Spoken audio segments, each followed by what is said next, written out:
Sean Matthew Whitfield, and this is Sippin' Local, and today we're at Penrose Brewing Company in Geneva, Illinois, and I'm with Mark Porter, the owner of Highwire Networks, and we're just gonna go over some of the cool, exciting things. A lot of people don't know this, but this is a technology company that's global, and cybersecurity company that's in Batavia, Illinois, and Mark happens to reside here. That's why we chose Penrose to do the interview at. So with that, I just wanted to get into asking some questions, because it's not just about building a global company, it's about the culture that you're building. And I think one of the coolest things, and we've just seen this in the short time of working with you, is the culture that you breed is just awesome, man. It seems like it's all about the people. Well, thanks. It definitely is, and Yeah. it takes a lot of time for that to happen and for that to gel, and that's now probably the most important thing when we hire. It really comes down to the cultural fit. Yeah. So when you started out, so how long have you been in business now? We've been at this for about 20 years. 20 years, and now how many employees do you have? We have about 85 employees in the U.S. and the U.K. and EU, and then in any given year, we work with about 5,000 different partner team members that are contractors in the U.S. and about 10,000 outside of the U.S. Wow. So, and I was reading just some history of the company on the About Us page, and you're in 180 countries? In a given year, we service north of about 180 countries a year. Wow, that's impressive. All right, so the Kane County Chronicle had written a piece on cybersecurity and this sort of, and actually it was an expose on Highwire Networks. Yep. Can you tell me a little bit about that? Sure. Well, they were astounded to find a little cybersecurity company in the middle of Batavia in a 100-year-old church. Actually, at that time, I think we were still just on the basement level of the 100-year-old church. We've been in there. That building is ridiculous. It's awesome. You go in there, it's like something out of James Bond or something. It's really cool. It's definitely different with the contrast between the old on the outside and the modern on the inside. So, and also the diversity I've noticed of the people that work there. I mean. It's seriously, you walk into just it's like a total different culture in there. It's amazing. Well, we talk about, we use a process that we call the entrepreneurial operating system to help kind of keep the business on track and fuel our growth and provide some parameters for us to, as a management team, to get together. And one of the things you talk about actually in that system is you talk about what we do. We talk about our niche, and you talk about why we do it, and that's something we talk about at all of our quarterly meetings. And it's funny you mentioned the people. Our purpose, to steal a phrase from somebody else, profits are not the meaning of life. They're like air. Air isn't the meaning of life, but without it, it's not possible, right? Profits are the same way.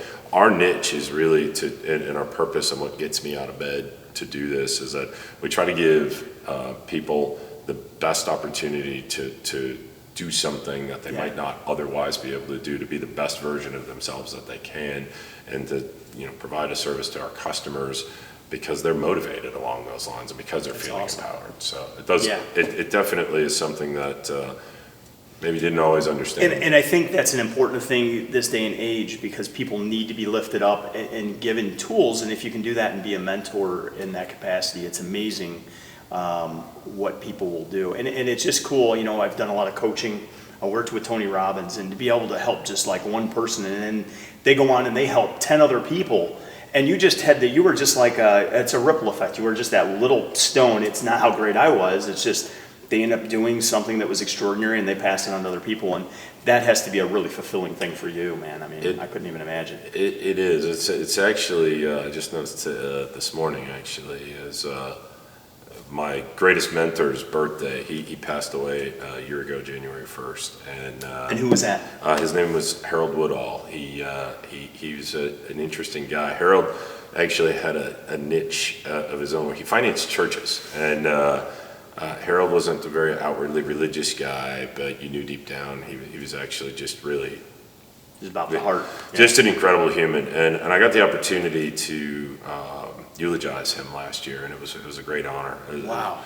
Brutally difficult thing to do, but it was a great honor. I got to fly out to San Francisco, and it wasn't really until that moment that I understood, because during that ceremony, his pastor had all these people stand up who were not from Turlock, California, which is this little town in the valley 2.5 hours away from San Francisco, who had come to say goodbye to this guy.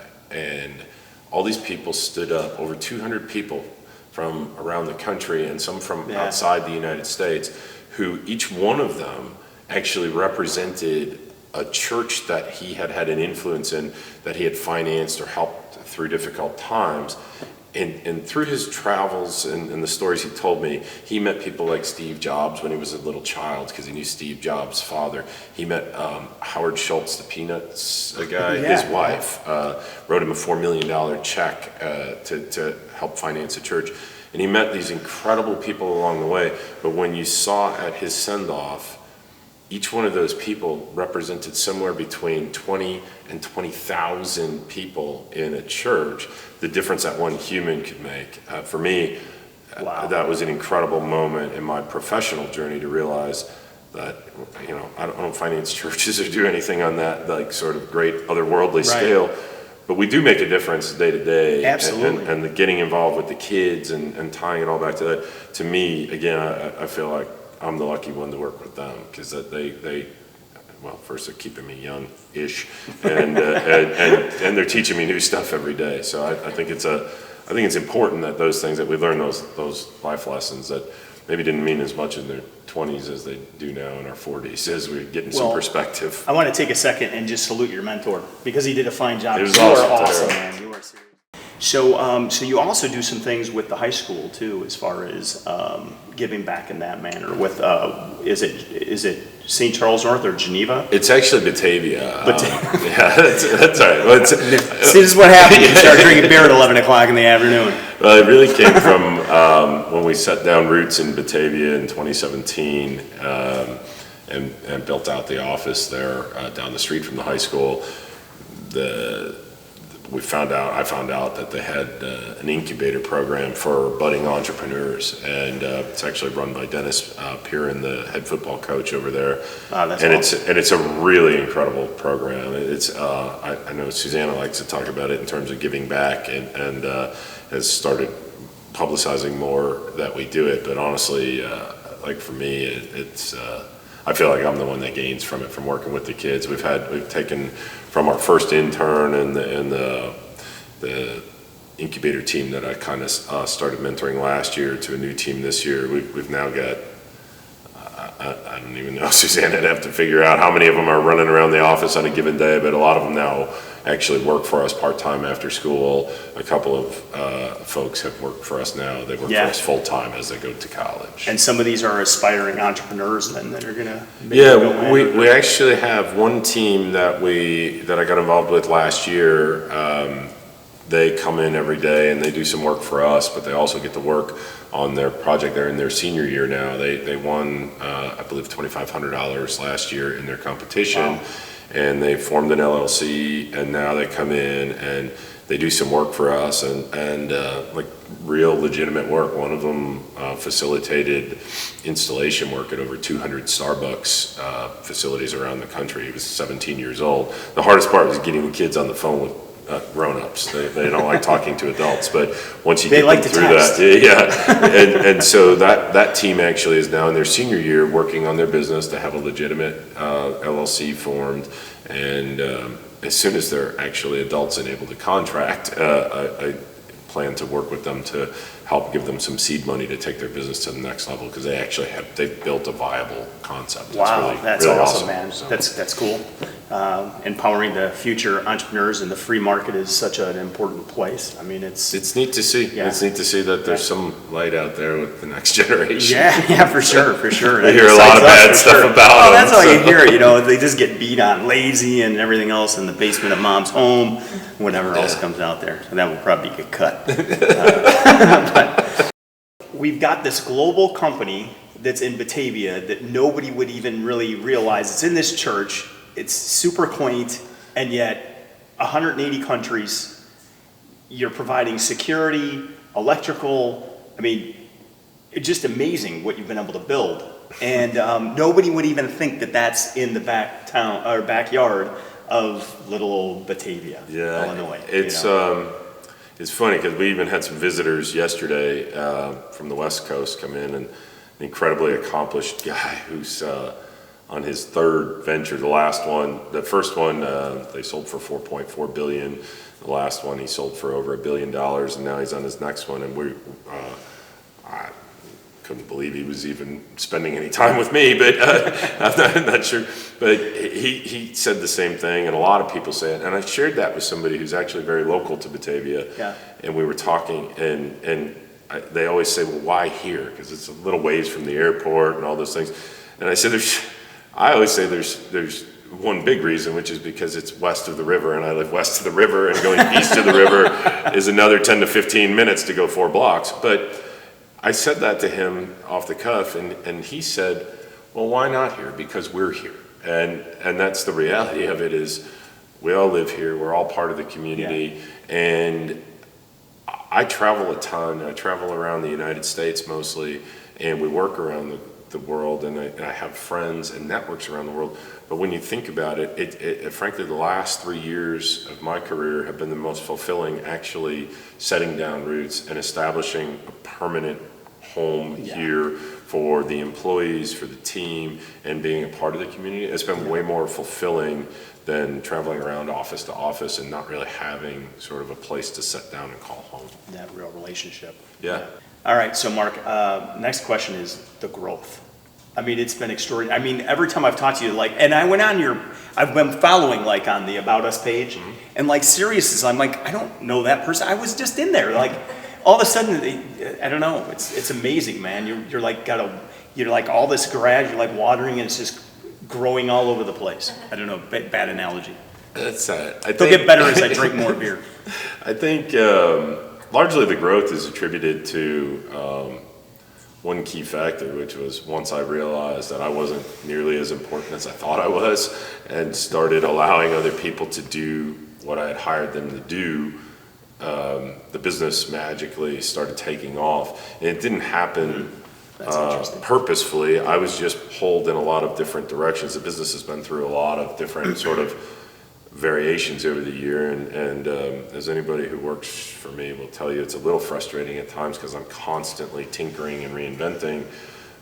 But I've gotten better over the years at learning to let go and let other people, and helping some of the employees, and some of the key employees have even had to go through this adjustment on their own of allowing other people who are not me to help them, and trusting that we bring the right people to the plate to help grow the business. And again, it comes back to that cultural thing, making sure that we hire people who are aligned with what we're looking to accomplish. And I actually just announced this year, putting people on the right the right person, right seat is a huge part of that's a huge part of our EOS platform. And I just announced at our sales kickoff that I fired myself this year.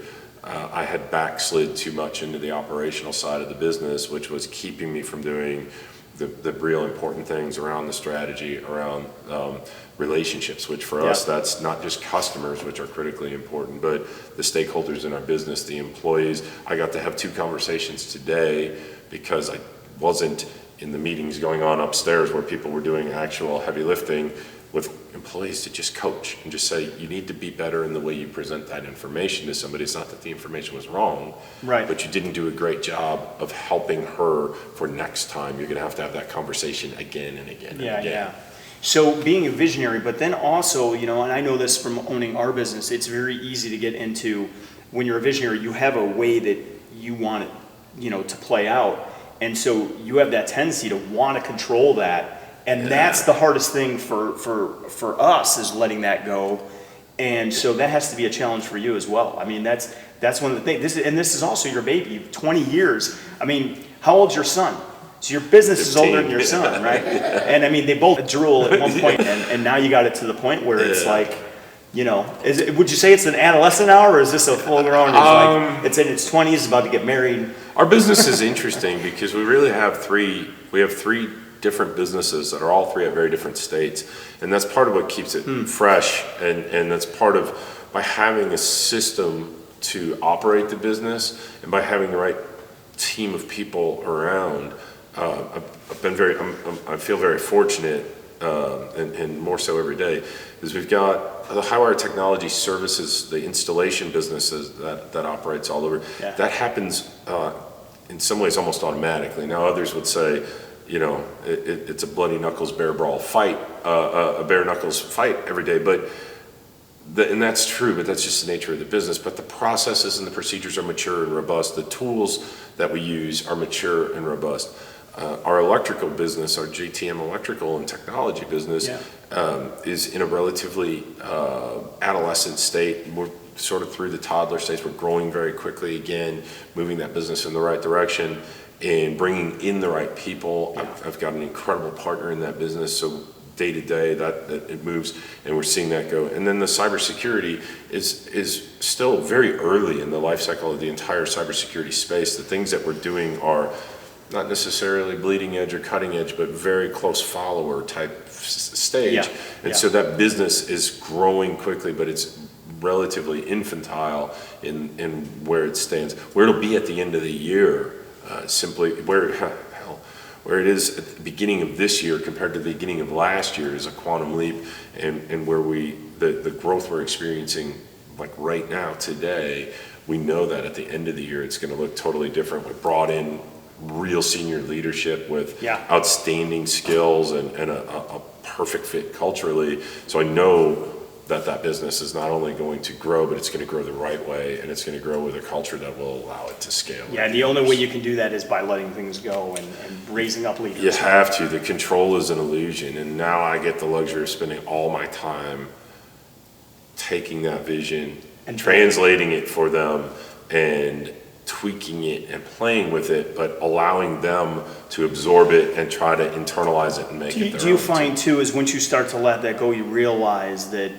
you know, you can do so much more and you can help more people? Because that's really, at the end of the day, I mean, because at some point you just be like, I'm retired, I'm done. But again, you know, if you're really about serving other people, you know, people get baffled. They're like, oh, if I just made all this money, I would just retire. Well, I don't think that's the case at all. I mean, you want to, you know, what else can you do? That's a very,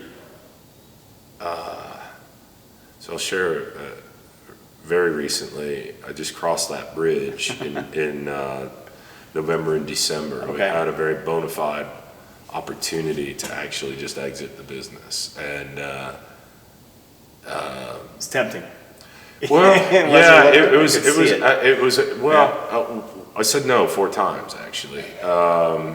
And I never. So they were persistent. Yeah, yeah. It's what I found through that process was I learned a lot about myself. I learned about some other folks in the business that were involved in the conversations, and when you go through it was material, and it would have been the opportunity. I like spending time down in Key West, and which we'll get into. Yeah, I would have been spending more time down there fishing, but. What you found is that there's so much more that factors into it. If it's genuine and if it's real, there's so much more. And it wasn't about control. It wasn't about the vision. It was about the fact that my work's not yet complete.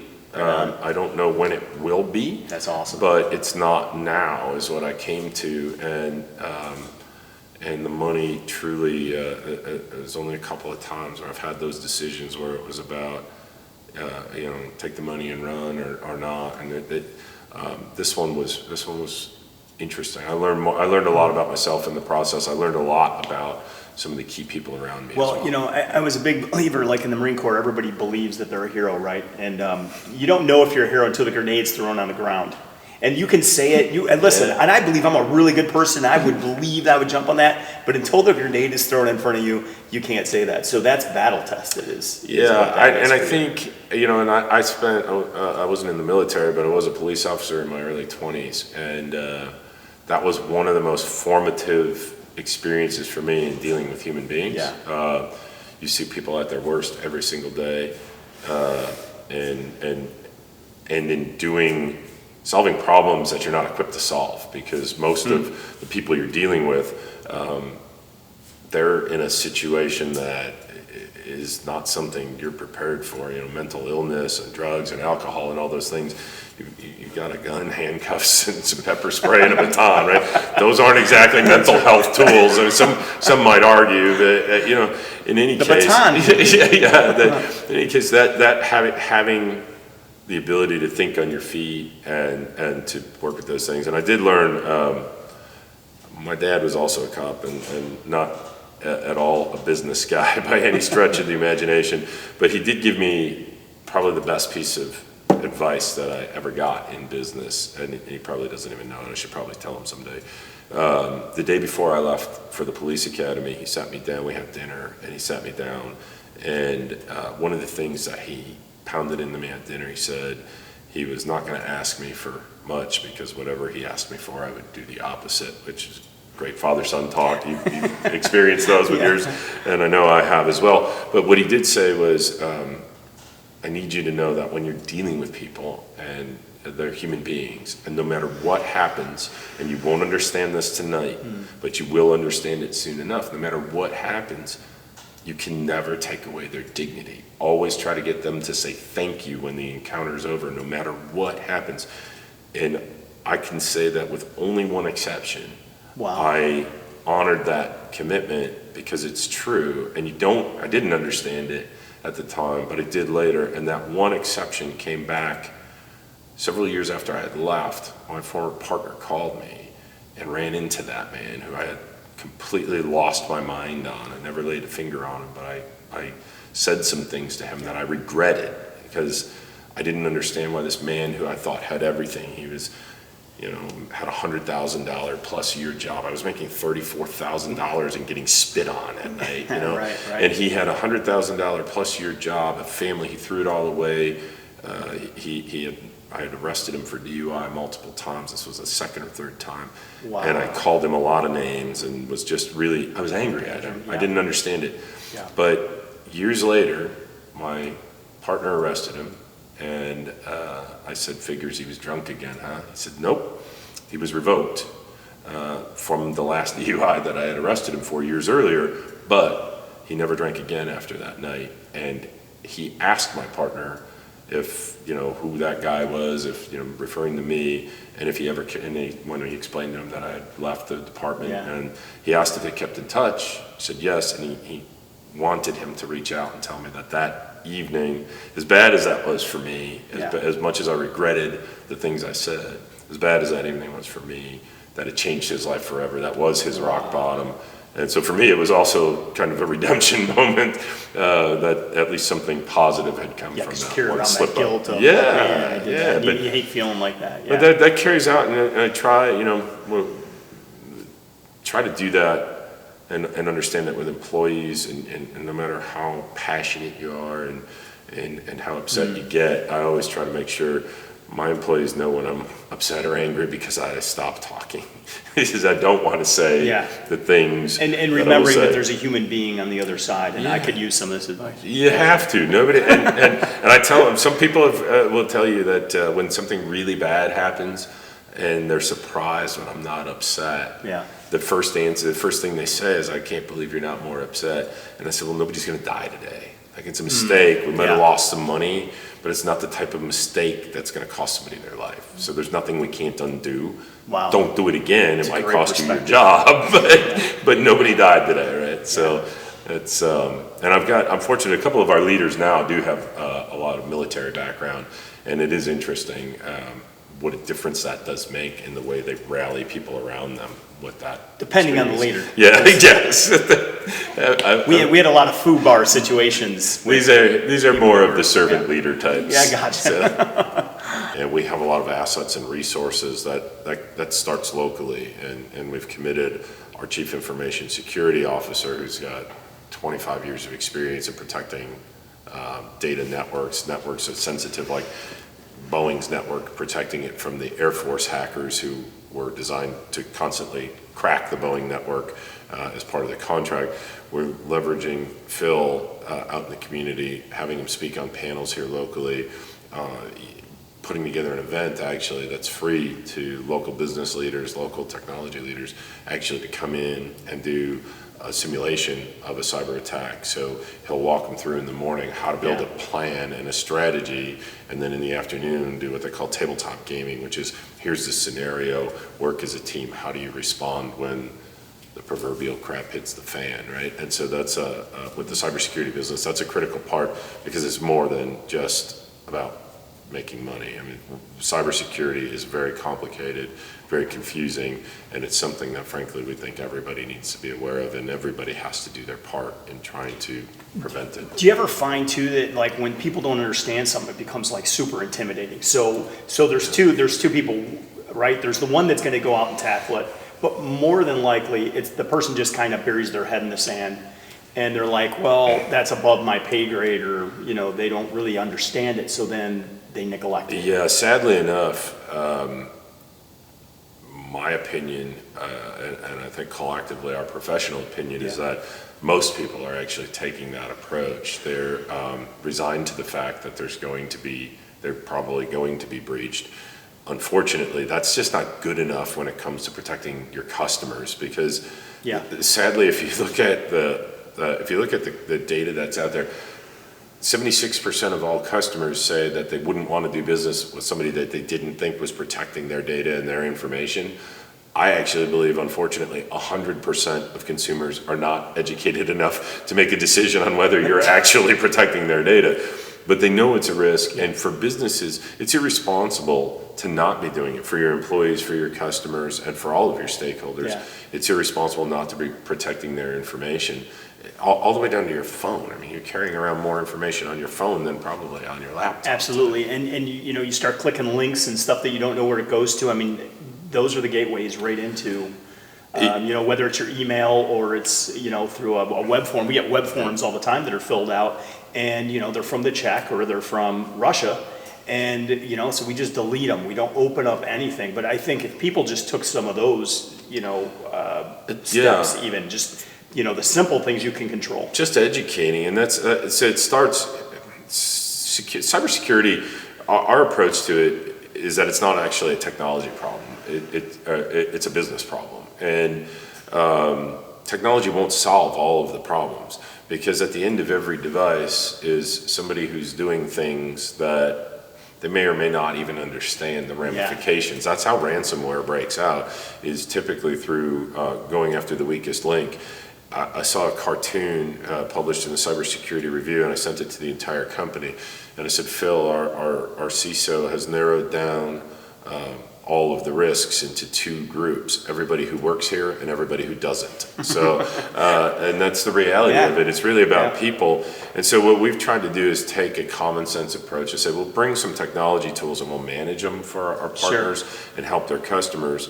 But most importantly, you have to have education of those users. You have to have good sort of hygiene skills in keeping, and none of this is going to prevent an issue for you.